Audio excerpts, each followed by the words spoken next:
The hallway was dark. Every light in the Atherton estate had been turned off hours ago, and the only sound was the low hum of the central air system pushing through the vents. Minho Park walked barefoot across the cold hardwood floor, his silk robe hanging loose over a white t-shirt and sweatpants. He had given up on sleep again. 11 days now. 11 days since the doctors at the Beverly Hills facility sat him down and told him his mother had 3 months to live. Maybe 4 if the treatment responded, maybe less if it did not. He had not told anyone, not his brother, not his staff, not his business partners. He carried it the way he carried everything, silently, with his jaw tight and his back straight and his eyes giving away nothing. Minho was halfway down the second-floor hallway, heading toward the kitchen for water he did not really want, when he heard it. A voice, low, soft, coming from behind the closed door of the small staff bedroom near the back staircase. He stopped walking. His bare feet made no sound on the floor as he stood still and listened. It was Maria, his new maid. She had been working in the estate for 3 weeks. She was quiet, efficient, and kept mostly to herself. He had barely spoken to her beyond basic instructions. He did not even know her last name until he saw it on the employment paperwork Mrs. Cho had filed. Bellamy, Maria Bellamy. She was praying. Minho stepped closer to the door.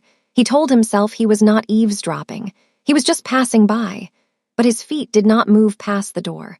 They stopped right beside it, and he leaned his shoulder against the wall and listened.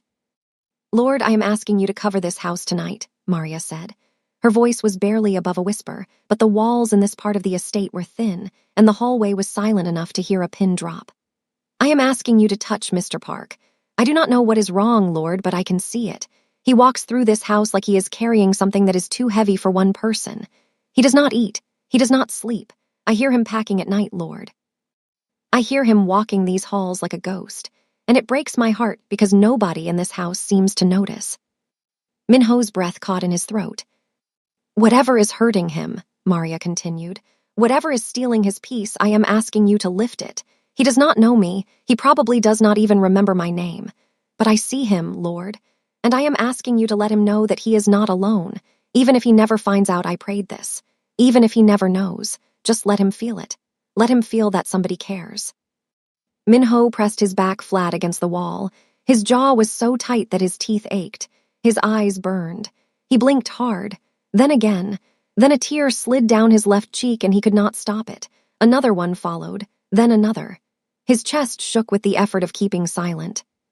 He pressed his fist against his mouth and squeezed his eyes shut and stood there in the dark hallway of his own home, completely undone by a woman he barely knew, fighting for him in a way nobody in his entire life had ever fought for him before. He slid down the wall until he was sitting on the floor. He sat there for a long time, long after Maria's prayer ended, long after the light under her door went dark. He sat there with his knees up and his head back against the wall and his face wet and asked himself when the last time was that someone had cared about him without wanting something in return. He could not remember. Minho Park was 34 years old. He was the CEO of Park Capital Group, a Korean-American real estate and private equity empire based out of Silicon Valley that controlled over $4 billion in assets. His family's wealth stretched back 3 generations in Seoul before his father relocated to the United States in the 1980s. The business world did not call Minho powerful. They called him dangerous. They called his family the Korean Mafia because of the way they operated, hostile takeovers executed with surgical precision, loyalty enforced like law, disloyalty punished with career-ending consequences. Minho had destroyed entire companies because a single executive disrespected him in a boardroom. He had blacklisted people from industries with one phone call. His reputation was earned, and it preceded him into every room he entered. But none of that mattered right now. Right now, he was a man sitting on the floor of his own hallway, crying because the maid prayed for him, and it was the kindest thing anyone had done for him in years. He did not know how long he sat there. Eventually, he stood up. He wiped his face with the sleeve of his robe. He walked back to his bedroom. He did not sleep that night either. But for the first time in 11 days, the weight on his chest felt slightly different. Not lighter, just less lonely. Maria Bellamy was 27 years old. She was a black woman with fair skin and deep brown eyes, and the kind of quiet beauty that did not demand attention but received it anyway. She was from Scottsdale, Arizona, and she had taken this live-in maid position because she had nowhere else to go, not because she was lazy or untalented. The opposite. Maria Bellamy had one of the most extraordinary singing voices anyone who heard it had ever encountered. 2 years ago, someone recorded her singing at a street fair in Old Town Scottsdale and posted it on TikTok. The video got 4 million views in a week. She got calls from managers and small labels. She had meetings scheduled. She was close, so close she could taste it, to a life she had dreamed about since she was 13 years old. Then her mother was diagnosed with lupus, and Maria dropped everything. Every meeting, every callback, every dream. She moved back into her mother's apartment and became her full-time caretaker. Her mother lived for 2.5 years. She passed away 8 months ago. She left Maria with $74,000 in medical debt, no savings, and a voice that nobody in the industry remembered anymore. The job at the Park estate paid well and included room and board. Maria took it because it was the most practical option she had. She did not know anything about Minho Park when she accepted the position. She did not know about his reputation or his wealth or his power. All she knew, after 3 weeks of working in his home, was that he was a man in pain. She could see it in the way he moved. She could hear it in the silence he carried everywhere. And Maria Bellamy was the kind of person who, when she saw someone hurting, could not help but pray. She had no idea he was listening. Have you ever prayed for someone who did not even know you cared? Have you ever fought for someone in the dark, not knowing if it would make any difference? If that hits you somewhere deep, drop a comment right now and tell me about it, and do well to like the video. Now, let's continue. The next morning, Minho came downstairs earlier than usual. He told himself it had nothing to do with Maria. He told himself he was just adjusting his schedule. But when he walked into the kitchen and sat down at the island, something he never did because he always took breakfast in his study, he knew he was lying to himself. Maria was already there. She was wiping down the countertops with her back to him, humming something low and sweet. She did not hear him come in. He sat on the bar stool and watched her move for a full 30 seconds before she turned around and saw him. She flinched. Her hand flew to her chest. "Mr. Park, I am sorry. I did not know you were there." "It is fine," he said. His voice was flat, controlled, the same voice he used in every interaction. "Continue what you were doing." She nodded and turned back to her work, but she stopped humming. The silence that replaced it felt louder than the song had been.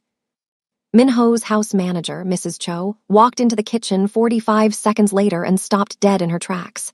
Mrs. Cho was a stern Korean woman in her late 50s who had worked for the Park family for 15 years. She had never once seen Minho sit in the kitchen. She looked at him. She looked at Maria.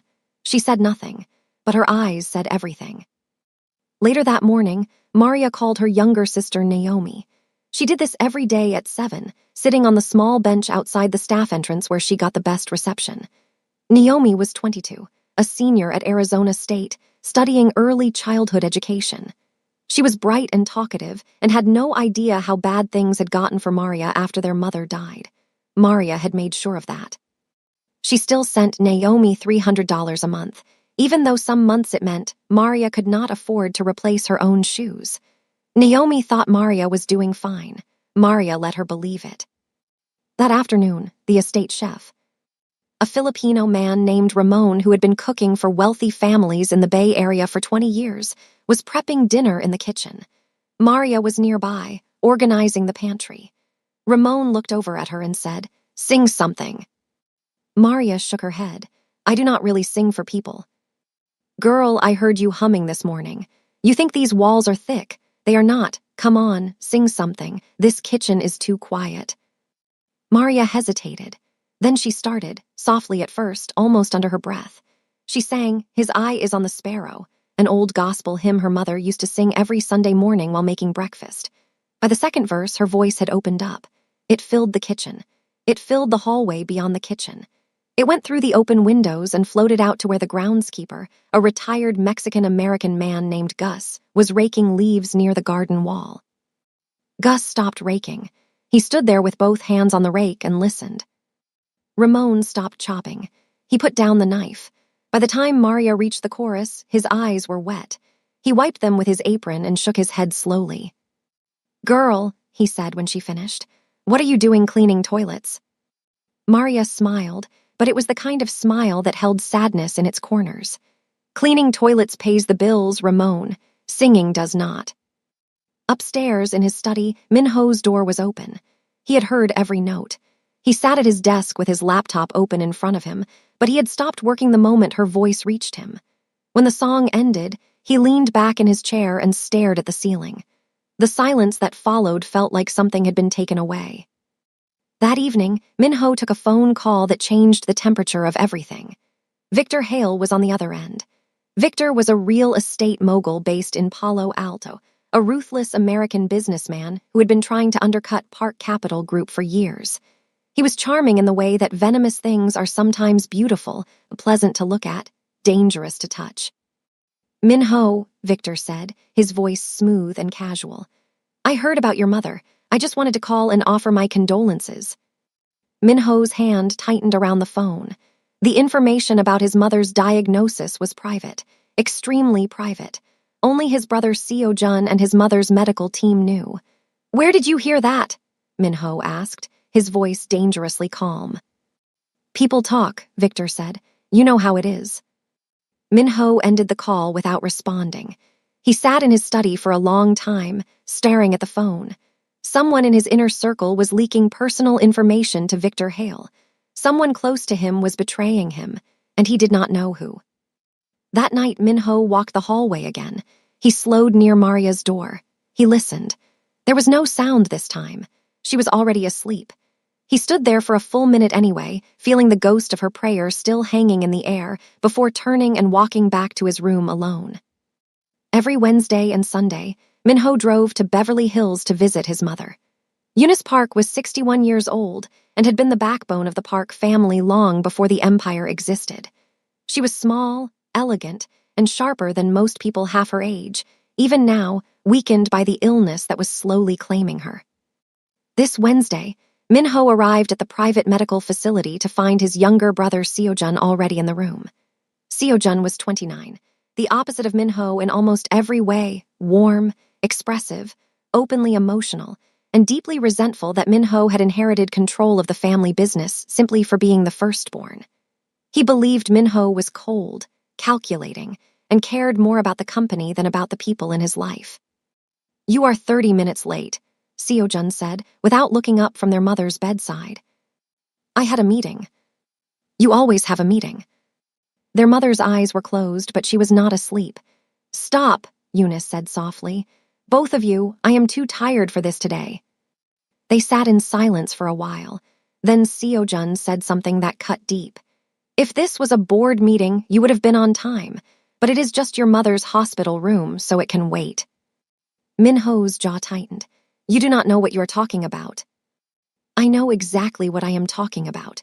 You built an empire, and somewhere along the way, you forgot that people are not assets." They argued. It was quiet and controlled, the way Park men argued, no shouting, just words placed with surgical precision to cause maximum damage. Eunice finally opened her eyes and grabbed Minho's hand. She looked up at him and said something in Korean that pierced straight through every wall he had built. "You carry too much alone. That is not strength. That is pride." Minho drove back to Atherton, with those words ringing in his head, like a bell that would not stop. He arrived at the estate late. The house was dark except for the light in the kitchen. He walked in to get water and found Maria sitting at the counter with a small notebook open in front of her, writing. The moment she saw him, she jumped up. "Mr. Park, I am so sorry. I am not supposed to be in here after hours. I will go." "Sit down," he said. She hesitated. "Please," he added softer. She sat. He got his water. He leaned against the opposite counter. There was a silence between them that was not uncomfortable, but was thick with something neither of them was ready to name. He glanced at the notebook. "Do you write?" he asked. "It is nothing," she said, closing the notebook quickly. "Just things I put down sometimes." He did not push. Instead, he asked a question that surprised both of them. "Do you believe prayer actually works?" Maria looked at him carefully. She had no idea why he was asking. She had no idea he had heard her that night. She said, "Yes, I have seen it work." "How?" She told him about her mother, how the doctors gave her 6 months and she lived for 2.5 years. "Prayer did not save her forever," Maria said, "but it gave me time I was not supposed to have, and I would rather have that than nothing." Minho stared at her for a long moment. Something shifted behind his eyes. Then he nodded, set down his glass, and left without another word. Maria sat there in the quiet kitchen, staring at the door he had just walked through, wondering what had just happened. The next day, Mrs. Cho pulled Maria aside in the laundry room. Her tone was not unkind, but it was firm. "I have been watching you," Mrs. Cho said, "and I need to tell you something. Keep your distance from Mr. Park." Maria blinked. "I have not done anything." "I know you have not, and I am telling you this so you do not. He is not the kind of man who lets people close, and when he does, they end up hurt, not because he is cruel, because the world around him is." Maria nodded, but the warning did not scare her. It made her curious. That night, Minho was in his study when his phone vibrated. An email from an unknown address. The subject line read, "Even kings lose their queens." He opened it. Inside were photographs of his mother entering the Beverly Hills medical facility, taken from a distance, surveillance style. Someone was threatening him.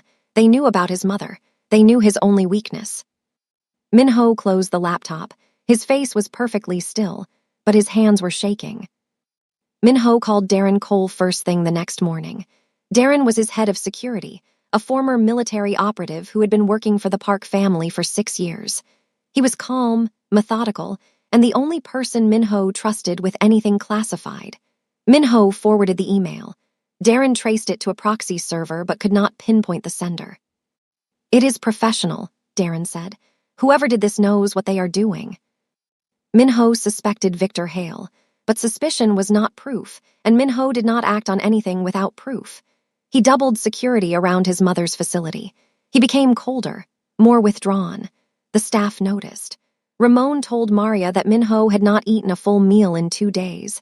He kept sending trays back to the kitchen barely touched. Maria thought about it all afternoon. Then she did something bold. She went online and searched for a simple Korean soup recipe. She found one for kongnamulguk, a soybean sprout soup that was considered comfort food in Korean households. She was not sure she made it right. The seasoning felt off and she second-guessed herself 3 times while cooking it. But she put it in a bowl, carried it upstairs, and left it outside Minho's study door with a small note that read, "You should eat. M." She walked away before he could open the door. Minho heard the soft knock. He waited a moment, then opened the door. He looked down, the bowl of soup, the note. He picked it up and read it. He stood in the doorway for a long time. Then he took it inside and sat at his desk and ate every drop. The seasoning was slightly off.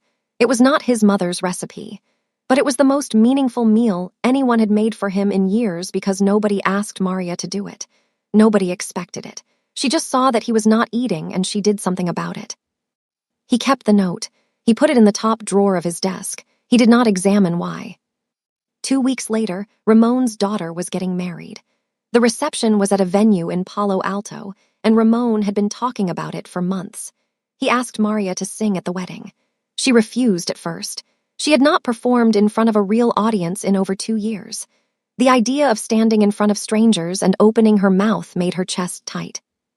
"Come on," Ramon said. "You sang in my kitchen and made me cry into a pot of adobo. You can handle a wedding." Maria agreed because Ramon had been kind to her from her very first day at the estate, and she could not say no to someone who had shown her kindness. At the wedding, Maria stood at the front of the reception hall in a borrowed dress and sang "At Last" by Etta James. The room went silent within the first 4 bars. People stopped eating. People stopped talking. By the second verse, the bride was crying. By the bridge, half the room was crying. When she finished, the applause was thunderous. Ramon's daughter hugged her so hard Maria could barely breathe and said, "You just made my wedding the most beautiful day of my life."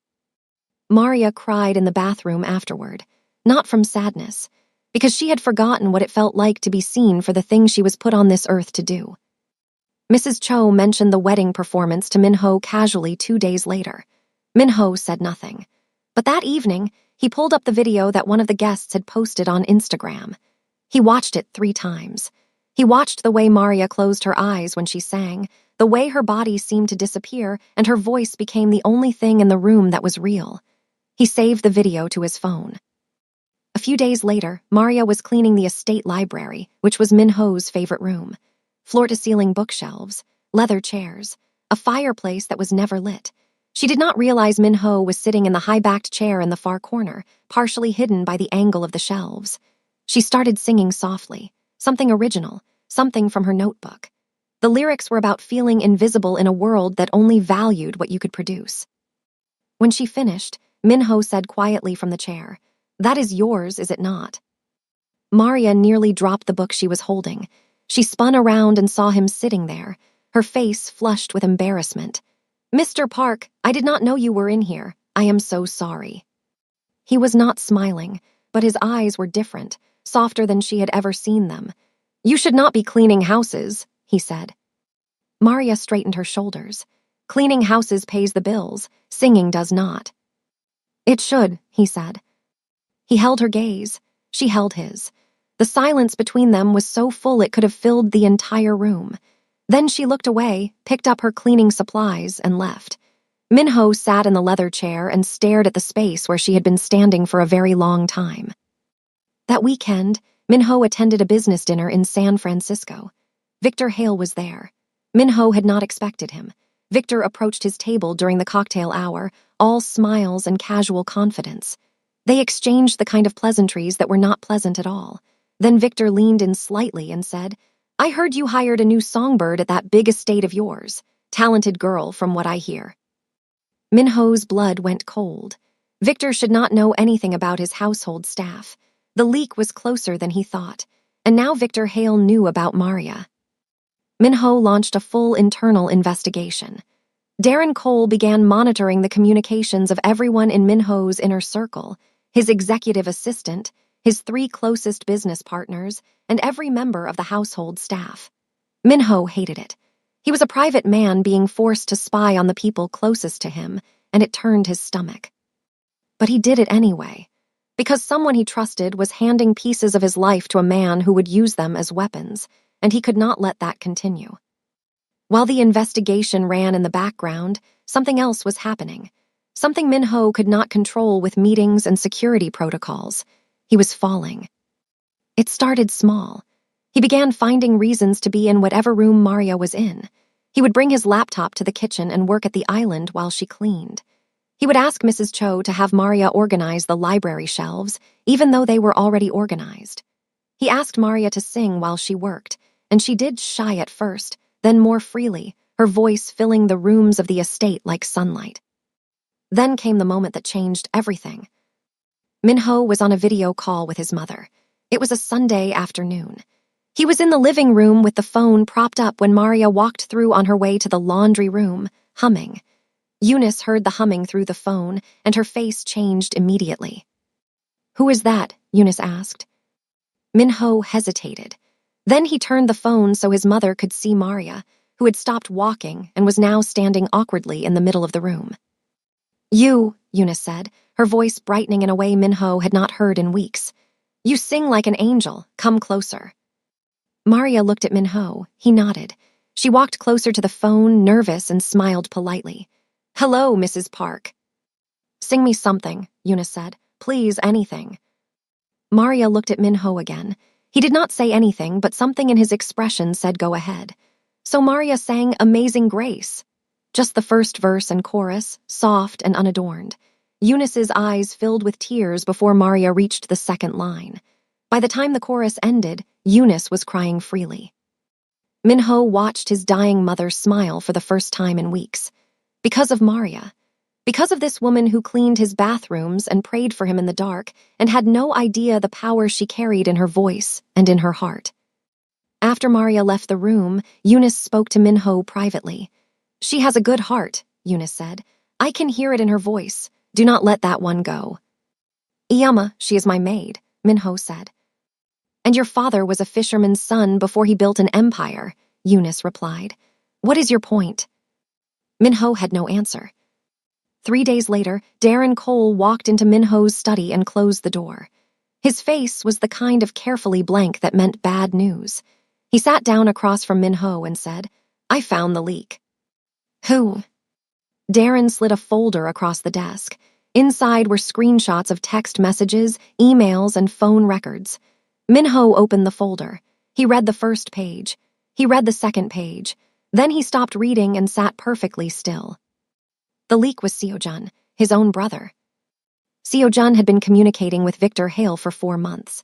Victor had reached out to him privately, offering a partnership, a way for Seo-jun to step out from Min-ho's shadow and build something of his own. In exchange, Victor wanted inside information about Park Capital Group, vulnerabilities, strategies, personal details. Seo-jun had rationalized it as harmless. Business was business, but he was the one who told Victor about their mother's illness. He was the one who mentioned the new maid, with the incredible voice. Min-ho closed the folder. He did not slam it. He did not throw anything. He sat in absolute silence for 2 full minutes while Darren watched him. When he finally spoke, his voice was so quiet it was almost inaudible. "Get out," he said. "I need to be alone." That evening, Min-ho drove to Seo-jun's apartment in San Jose. He did not call ahead. He knocked on the door. When Seo-jun opened it, he saw his brother's face and knew immediately. "How did you find out?" Seo-jun asked. "How could you do it?" Min-ho responded. The confrontation lasted 45 minutes. It was not physical, but it was raw and devastating. Seo-jun screamed that Min-ho had never once asked him what he wanted, that Min-ho had controlled the family empire with an iron grip and left no room for Seo-jun to be anything more than the younger brother, that Min-ho treated people like assets and relationships like transactions, and that Seo-jun was suffocating. Min-ho listened to all of it. Then he said, in a voice that shook with the effort of staying controlled, "I spent my entire life protecting you. Every deal I made, every move I calculated, I did with this family in mind, with you in mind. And you took the most personal, most painful thing in my life, our mother dying, and you handed it to a man who would use it to destroy us." Seo-jun had no answer for that. He opened his mouth and nothing came out. Min-ho left. He drove back to Atherton in silence.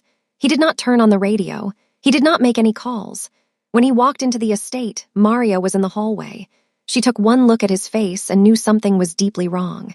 He looked darker and more closed off than she had ever seen him. She brought him tea. She set it on the table beside him. He did not look at her. She started to leave. His voice stopped her. "Does prayer work when the person who hurts you is the person you would die for?" Maria turned. She looked at him. His eyes were red. His jaw was clenched so tight the muscles in his face were visible. She said, "That is when it matters most." She left. Min-ho picked up the tea. His hand was shaking. Victor Hale made his next move within a week. Using the information Seo-jun had given him, he launched a preemptive strike on Park Capital Group's biggest upcoming deal, a major acquisition in Bellevue, Washington, worth over $600 million. Victor undercut the bid, reached out to the sellers directly, and nearly torpedoed 3 months of negotiations overnight. But that was not the worst of it.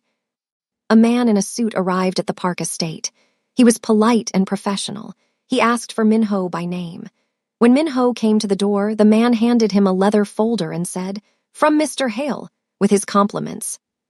Inside the folder were photographs. Maria at the grocery store in Atherton. Maria walking to the small coffee shop she visited on her days off. A photo of her sister Naomi's college apartment in Tempe, Arizona. A photo of her mother's grave in Scottsdale. The attached note read, "You are getting distracted, Park. I do not blame you. She is lovely, but distractions have consequences." Min-ho stared at the photos. His hand was steady. His face was calm. But inside, something locked into place. A cold, absolute clarity. Victor Hale had just threatened Maria, and the game had just changed from business to war. Min-ho did not tell Maria everything right away, but he made changes that she noticed. A driver suddenly insisted on taking her wherever she needed to go. A new security camera appeared near the staff entrance. Darren Cole seemed to be around more often, his eyes always scanning. Maria noticed. She was not stupid. She found Min-ho in his study one evening and stood in the doorway until he looked up. "Am I in danger?" she asked directly. Min-ho looked at her. He wanted to lie. He physically wanted to construct a sentence that would make her feel safe without revealing the truth. But he could not to her. "Someone is trying to get to me," he said, "and they might try to use you to do it. I will not let that happen." "Why would anyone use me to get to you?" "Because they know I care about you." The words came out before he could filter them. They hung in the air between them like smoke. It was the first time he had said it out loud. To her, to himself. Maria was quiet for a long time. Then she asked, "Should I leave?" Minho stood up from his desk. "You can. I will give you severance, a reference, anything you need. But I am asking you to stay." Maria looked at him. She saw the man behind the reputation. The man who sat on the floor of his own hallway and cried because she prayed for him. The man who ate her imperfect soup and kept the note. The man who told his dying mother she was just the maid and had his mother see right through it. "I will stay," she said. 1 week later, Mrs. Cho, who had slowly and reluctantly warmed to Maria over the preceding months, told Minho that the Park Foundation's annual benefit was approaching. It was a prestigious event held every year in Newport Beach, attended by the wealthiest families on the West Coast. Mrs. Cho, who had coordinated events before joining the Park household, suggested that Maria could perform. Minho considered it. He went to Maria. She was terrified. She told him she was not ready. "I have heard you sing in an empty kitchen and make a grown man cry," Minho said. "You are ready." Maria spent the next week preparing. Ramon helped her pick a dress, simple, black, elegant. Gus, the groundskeeper, came to her the day before the event and pressed a small gold cross necklace into her hand. "This was my wife's," he said. "She would have wanted you to have it for tomorrow." Maria's eyes welled up. "Gus, I cannot take this." "You are not taking it," he said. "You are borrowing it. Bring it back with a story." The entire staff rallied around her. Every time she rehearsed in the estate's living room, whoever was in the house stopped what they were doing to listen. The night before the benefit, Maria and Minho sat on the back terrace of the estate. The Silicon Valley hills were dark shapes against the sky. The air was cool and clean. Maria was nervous, picking at the hem of her sleeve. "Can I tell you something?" she said. "Yes." She told him about the TikTok video, about the 4 million views, about the calls and the meetings and how close she had been. Then she told him about walking away from all of it because her mother needed her. "I do not regret it," she said. "I would do it again, but sometimes I wonder who I would have been." Minho was quiet for a moment. Then he told her something he had never told anyone outside his family. He told her about his father's funeral, how he was 9 years old and his grandfather pulled him aside and said, "The eldest son does not cry. The eldest son carries." He had been carrying ever since. "You know," Maria said softly, "it is okay to put it down sometimes." "I do not know how." "You start by letting someone help you hold it." They did not kiss. They did not need to. The space between them was already full of everything they were not saying. The next evening, the Park Foundation benefit took place at a stunning oceanfront venue in Newport Beach. 500 guests. Crystal chandeliers. The kind of wealth that made the air feel different. Maria was backstage in her simple black dress, holding the gold cross necklace from Gus. She peeked through the curtain and saw hundreds of the most powerful people in America seated in rows. Her hands were shaking. Then her eyes landed on the third row. A man she did not recognize was sitting there, looking directly at the stage. He was smiling, not a warm smile, a calculated one, like he had been waiting for this moment. Victor Hale was at the benefit. He had got himself invited, and he was looking right at where Maria would be standing. Maria saw Victor's face through the gap in the curtain and something in her gut twisted. She did not know who he was. She had never seen him before. But the way he was staring at the stage, at her, made the hairs on the back of her neck stand up. Her hands tightened around the gold cross necklace. She almost backed out. She almost turned around and walked back through the service corridor and out the side entrance and kept walking until the lights and the people and the pressure were behind her. She almost let the fear win. Then she heard Minho's voice in her head, not from tonight. From days ago, standing in his study with that steady, certain look in his eyes. "You are ready." Maria closed her eyes. She took a breath so deep it expanded her entire chest. She gripped the necklace one last time. Then she walked out onto that stage. The lights hit her and she could not see individual faces anymore. That helped. The room was a blur of gold and crystal. She stood at the microphone. The backing track started. But Maria had decided that morning that she did not want a backing track. She had asked the audio team to cut it. She was singing this one a cappella. She opened her mouth and sang an original song. Something from her notebook. Something she had never performed for anyone. The song was about a woman who had lost everything, her mother, her career, her direction, and discovered that the thing she thought was her weakness, her soft heart, her stubborn faith, her refusal to stop caring about people even when it cost her everything, was actually the thing that kept her alive. The first note hung in the air like a question. By the end of the first verse, the room was completely silent. 500 people who spent their lives talking over each other and negotiating and performing power had gone absolutely still. By the chorus, a woman in the second row was pressing a napkin to her eyes. By the bridge, people were standing. When Maria hit the final note and let it hang there, raw and unfiltered and impossibly beautiful, the silence lasted 3 full seconds. Then the room exploded. 500 people on their feet. The applause was deafening. Minho was standing at the back of the room. He was not clapping. He was not moving. His eyes were locked on Maria and there were tears running down his face, and he did not care that Mrs. Cho was standing right beside him and could see every one of them. Mrs. Cho looked at his face and said quietly, "Your mother was right about her." Minho did not respond. He did not need to. After the performance, the reception buzzed with Maria's name. People were asking who she was, where she came from, whether she had an album. Maria was overwhelmed. She stood near the edge of the reception area, clutching a glass of water, trying to breathe. That was when Victor Hale approached her. He was charming, disarming. He smiled warmly and told her that her performance was the most extraordinary thing he had heard in 20 years. He told her he had connections in the music industry. Real connections. People who could change her life overnight. He reached into his jacket pocket and pulled out a business card.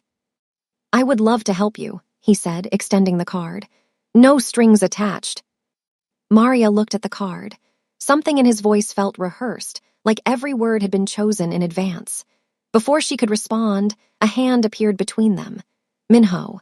He stepped between Maria and Victor with the controlled calm of a man who was choosing, deliberately and with great effort, not to unleash something devastating. "She does not need your help, Victor," Minho said. Victor's smile widened. "She is a grown woman, Minho. Let her decide." Minho turned to Maria. He did not tell her what to do. He did not order her or command her or use his authority. He said simply, "This man is not what he seems. I will explain everything later. But right now I am asking you to trust me." Maria looked at Victor. She looked at the card in his hand. She looked at Minho. Then she handed the card back to Victor and said, "I appreciate the offer, but I am good." Something flickered behind Victor's eyes. His smile stayed in place, but it lost its warmth entirely. He nodded, tucked the card back into his pocket, and walked away. On the drive back to Atherton, Maria sat in the passenger seat and said, "Tell me everything." And he did. He told her about Victor Hale, about the threatening emails, about the photos of her and her sister, about the surveillance, about Seo-jun. He told her everything because he was done carrying it alone and because she had asked him to let her help hold it and he was finally ready to try. Maria listened to every word without interrupting. When he finished, the car was quiet for a long time. Then she said, "You have been protecting me this entire time and you never said a word." "I did not want you to be afraid." "I am not afraid." He looked at her, she looked at him. He reached across the center console and took her hand. She let him. It was the first time they had ever touched. His hand was warm, hers was steady. It was everything. When they arrived at the estate, he walked her to her door. She turned. They were close. Close enough that she could smell his cologne and he could see the small scar above her left eyebrow that she had never told him the story behind. "I heard you," he said. "That night, the prayer." Maria's breath caught. "You heard that?" He nodded, every word. "Why did you never say anything?" "Because nobody has ever fought for me like that, and I did not know what to do with it." Maria placed her hand on his chest, right over his heart. She could feel it beating fast under her palm. "You do not have to do anything with it," she said. "Just receive it." Minho pulled her close. He wrapped his arms around her and held her against his chest. Not a kiss, a hold. Like she was the only solid thing in a world that kept shifting under him. Maria pressed her face against his shoulder and closed her eyes and held him back. They stayed like that for a long time. The next morning, Maria's phone rang. It was Naomi. She was talking fast, her voice high with panic. Someone had showed up at her campus apartment in Tempe the day before, a man in a suit. He did not say anything threatening. He just left an envelope with Naomi's name on it. Inside was a typed note. "Ask your sister who she is really working for." Naomi was scared. Maria's blood went cold. She found Minho in his study and told him. She watched his face change, not into anger, into something colder than anger, something final. "He went after my sister," Maria said, her voice shaking for the first time since Minho had known her. Minho stood up. "He will not touch her, I promise you that." Minho moved fast. Within 2 hours, he had Darren Cole contact a private security firm in Arizona with instructions to provide around-the-clock protection for Naomi on campus. He called his legal team. He called his board. He called in every favor he had built over 15 years in the most competitive business world in America. The meeting took place at Park Capital Group's headquarters in Menlo Park. Minho sat at the head of the table and laid out every piece of evidence: the threatening emails, the photographs of Maria, the intimidation of Naomi, the leaked information traced back to Seo-jun and connected to Victor Hale. His legal counsel told him they had enough for a restraining order and potentially a corporate espionage case. Minho said that was not enough. Because Minho had been waiting. For weeks, while everyone thought he was reacting defensively, he had been gathering something Victor did not know about. Through Darren Cole's deep investigation, they had uncovered that Victor Hale had been engaging in fraudulent property appraisals to inflate values across 3 major real estate deals, one in Bellevue, one in San Francisco, and one in Scottsdale. Fake appraisals. Manipulated numbers. Securities fraud on a scale that would bring federal investigators running. Minho had not reported it immediately. He had waited. He let Victor get comfortable. He let Victor think he was winning. He let Victor overplay his hand with the threats and the photos and the intimidation because every single move Victor made was another piece of evidence stacking up. Now it was time. Minho sent the evidence simultaneously to the SEC, to the FBI's Financial Crimes Division, and to 3 major financial publications. Within 48 hours, federal investigators opened a formal inquiry into Victor Hale and his business practices. His partners began distancing themselves publicly. His stock price dropped 9% in a single day. His name was on every financial news outlet in the country, and not one headline was kind. Victor called Minho. His voice was no longer smooth. It was raw and shaking with fury. Minho answered the phone. He listened to Victor rant for approximately 15 seconds. Then he said 5 words. "You should not have threatened her." He hung up. While Victor Hale's world crumbled, something else was happening. Something Minho had not expected. Seo-jun showed up at the Atherton estate. He looked terrible. His clothes were wrinkled. His eyes were bloodshot. He had lost weight. He did not come to Minho first. He went to the kitchen, where Maria was sitting with Ramon, and he stood in the doorway until she looked up. "Can I talk to you?" he asked. Ramon looked between them and quietly left the room. Seo-jun sat across from Maria and told her everything. He told her he was the leak. He told her he was the reason Victor knew about her. He told her that the photos, the threats, the man who showed up at Naomi's apartment, all of it traced back to information he had provided. He told her he did it because he was bitter and small and jealous of his brother, and that he had been so consumed with his own resentment that he did not stop to think about who else would get hurt. "I am not asking for your forgiveness," he said. "I do not deserve it. I just wanted you to hear the truth from me." Maria looked at him for a long time. She saw a man drowning in his own guilt. She saw someone who had done a terrible thing and knew it and could not undo it. "You should be telling your brother this," she said. "Not me." "I'm afraid too." "Good, that means it matters." Seo-jun went to Minho's study. He knocked. Minho told him to come in. Seo-jun sat in the chair across from his brother's desk, and for the first time in his life, he did not lead with anger or resentment or sarcasm. He led with the truth. He admitted everything. He apologized. Not the kind of apology that comes with excuses, but the kind that sits in the open with nothing to protect it. He said he wanted to matter. He said he wanted to be more than Minho's shadow. He said he was wrong and he knew he had broken something that might never fully heal. Minho stared at his brother for a long, terrible moment. The silence in the study was so heavy it was hard to breathe. Then Minho said, "You are my blood. I have been angry. I am still angry, but I am not going to lose my brother the same year I might lose my mother, so we are going to figure this out. Not today, but we will." Seo-jun broke. He put his head in his hands and sobbed. Minho did not move from his chair. He did not reach across the desk, but he did not look away either. It was not a full reconciliation. It was the first crack of light through a closed door, and for now, it was enough. Later that week, Minho flew Naomi from Tempe to Atherton on a private jet.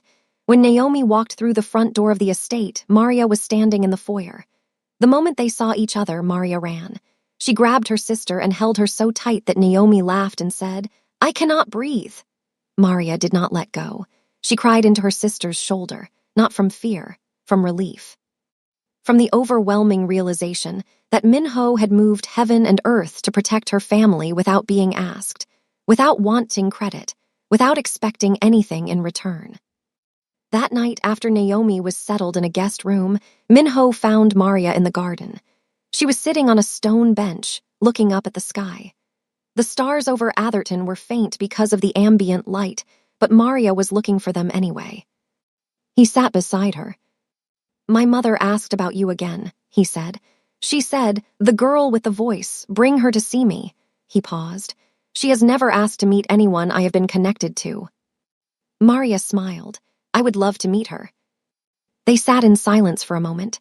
Then Minho spoke again, and his voice was different, stripped of every wall he had ever built. "I built all of this," he said. "The company, the reputation, the empire. And none of it kept me warm at night. None of it sat in my kitchen and made me soup with the wrong seasoning." Maria laughed quietly. "None of it prayed for me in the dark when I did not deserve it. You did that. And I do not know how to be the kind of man who deserves you yet, but I want to try." Maria's eyes filled. She turned to him and said, "You do not have to deserve me, Minho. You just have to let me love you." He kissed her. For real. Slowly, gently, with the kind of tenderness that a man like Minho Park was not supposed to be capable of. Under the open sky, in the garden of the empire he built, the man the business world called the Korean Mafia boss finally surrendered to the one thing he could not control.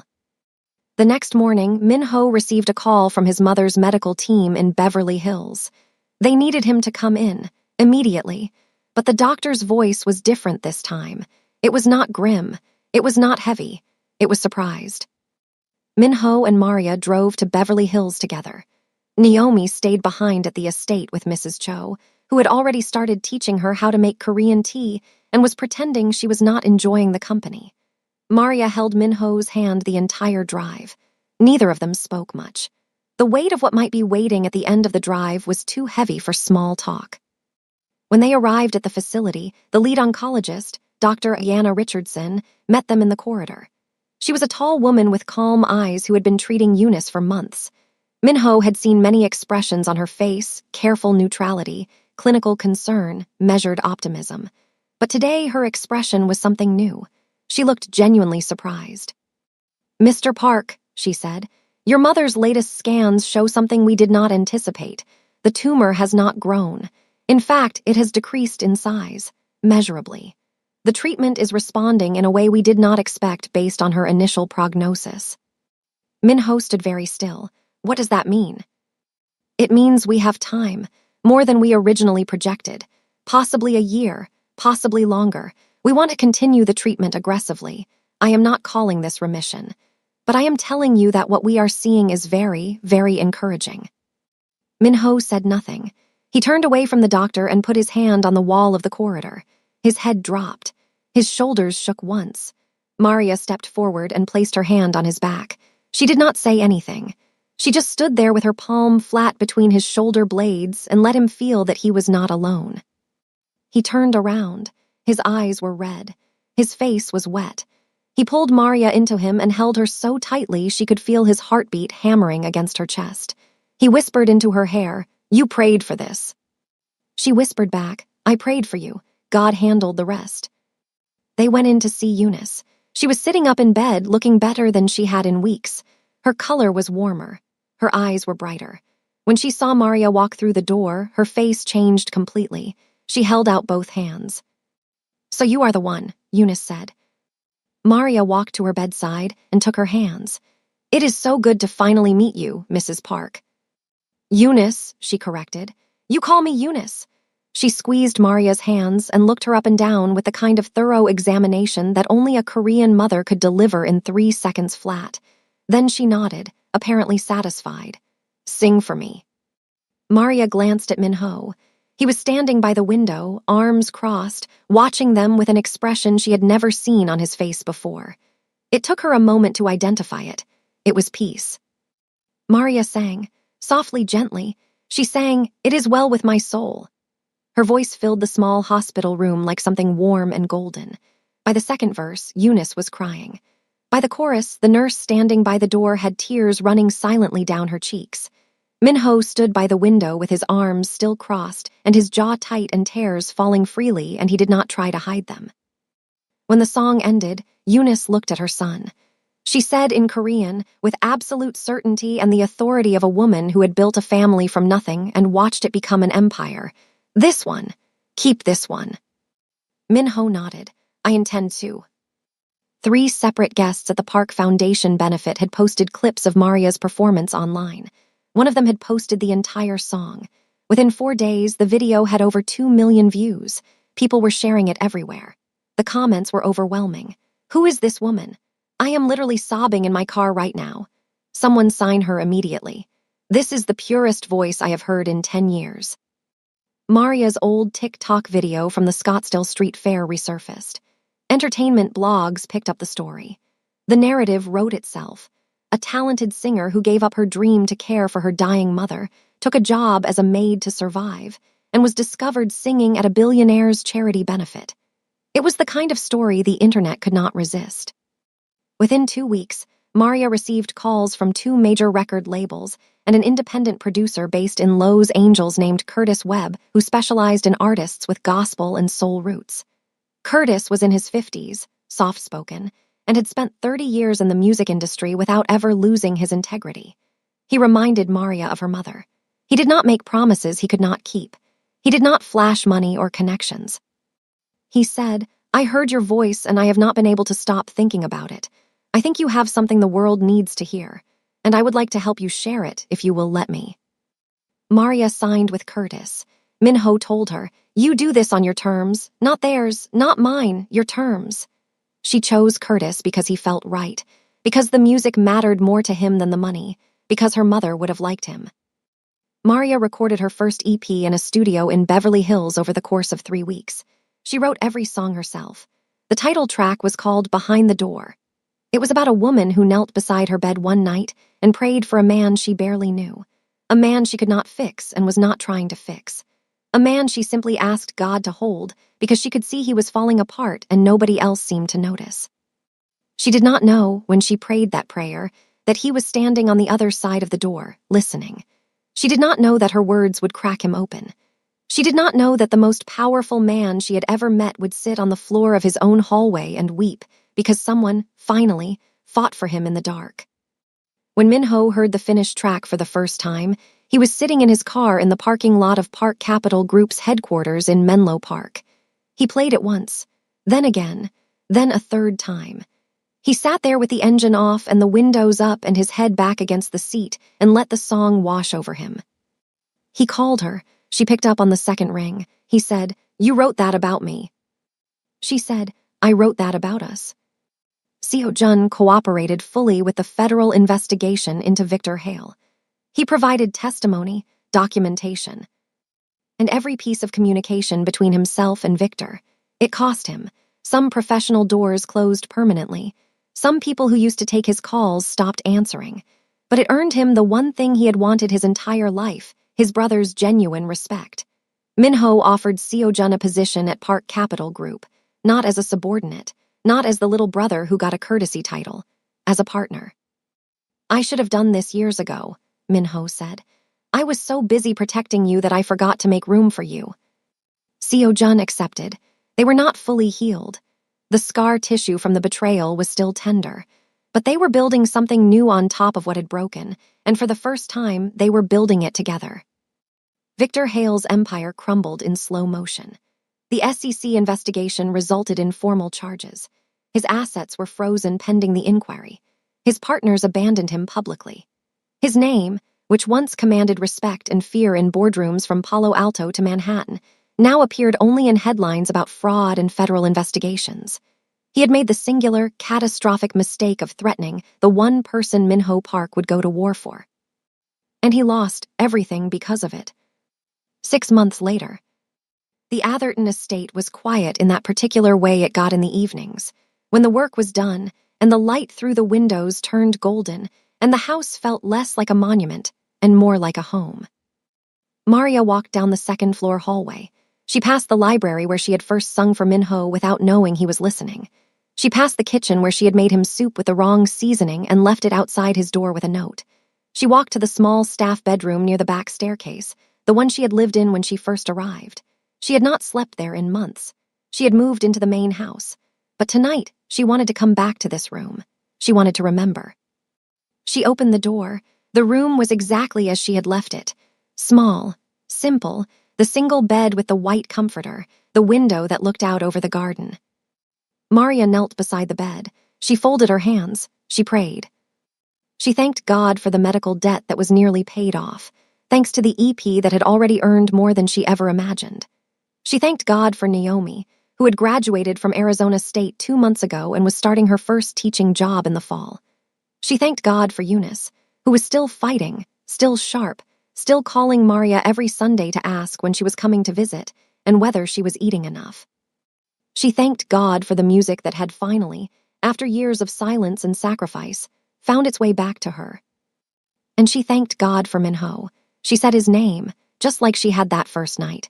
She said, "Thank you for letting me see him, Lord, not the version of him the world sees, the real him, the one who sits on floors and cries, the one who keeps notes in his desk drawer, the one who flew my sister across the country because he could not stand the thought of her being afraid. Thank you for trusting me with his heart." On the other side of the door, Minho stood in the hallway, just like the first night, his shoulder against the wall, his head tilted toward the door, listening. But this time was different. This time he was not crying from pain. He was not drowning. He was not alone. He was crying because for the first time in his 34 years on this earth, he knew what it felt like to be fully, completely, unconditionally loved by someone who had never wanted anything from him. She did not want his money. She did not want his power. She did not want his name or his empire or his connections. She wanted him to be okay. That was all she had ever wanted. And it was the most valuable thing anyone had ever given him. Minho opened the door. Maria looked up from beside the bed. Her eyes were wet. His were too. He walked into the room. He knelt beside her. He took her hand. And the man the business world called the Korean Mafia boss, the man who had built an empire on control and power and iron discipline, bowed his head beside the woman who had changed his life with a whispered prayer. And for the first time in his life, he prayed with her. The room was quiet. The estate was still. Outside the window, the garden Gus kept so carefully was dark and peaceful. Somewhere in Beverly Hills, Eunice Park was sleeping soundly, gaining strength for tomorrow. Somewhere in San Jose, Seo-jun was reviewing documents for his first major project as a partner at Park Capital Group. Somewhere in Tempe, Naomi Bellamy was organizing her classroom for the school year, humming a song her sister wrote. And in a small room in a big house in one of the wealthiest cities in America, 2 people who had found each other in the most unlikely way knelt side by side and thanked God for the thing that neither money nor power could buy. Each other. The most powerful thing you can do for someone is fight for them when they do not even know they need it.